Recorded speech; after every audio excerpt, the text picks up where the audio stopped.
व्यवसाय नक्की करायचा आहे, व्ह्यूज नक्की मिळवायचे, पण हे सगळं करत असताना मालकांना व्यवसाय आपल्याला द्यायचा आहे, 4 पैसे द्यायचे, हे सगळं आहे, पण ते करत असताना जेवढं प्रामाणिकपणे आपण आपल्याला करता येईल ना, ज्या 4 गोष्टी आपल्याला मी फसवणार नाही,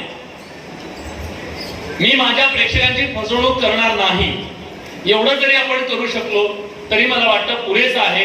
आपल्या प्रेक्षकांना आपण तो न्याय देण्यासारखा आहे.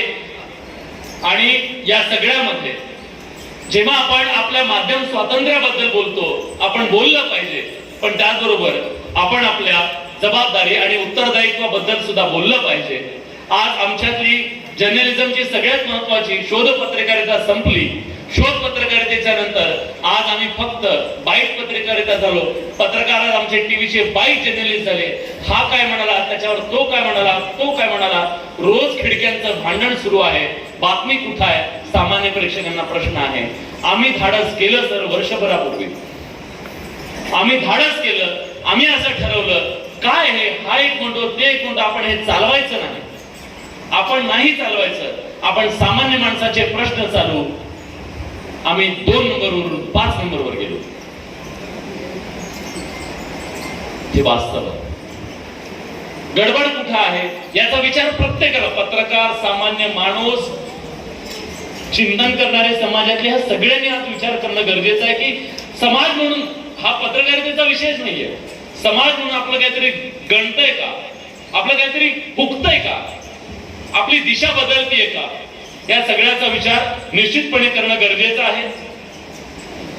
शोध पत्रकारितेच्या बद्दल मी जेव्हा बोललो तेव्हा आज मिस करतोय सर ते शोध पत्रकारिता. आणि उदगीर मध्ये आल्यानंतर मी त्याच्याबद्दल न बोलणं मला वाटतं ते योग्य नाही. आपल्या सगळ्यांना कल्पना असेल, महाराष्ट्रातला सगळ्यात मोठा 70,000 कोटींचा बोगस बायोडिझेलचा महाराष्ट्रातला घोटाळा, देशातला सगळ्यात मोठा बोगस बायोडिझेलचा घोटाळा जेव्हा महाराष्ट्रात उघड केला होता तेव्हा त्याच्यातला एक पंप हा उदगीरमध्ये होता. मी आता येऊन बघून आलो. 3 वर्ष झाले असेल.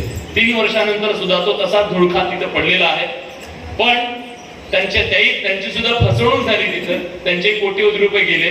पण राज्यातले सगळे पंप आज बंद आहेत. एका पत्रकाराची ताकद काय असते. फक्त मी थोडक्यात सांगतो घोटाळा काय होता.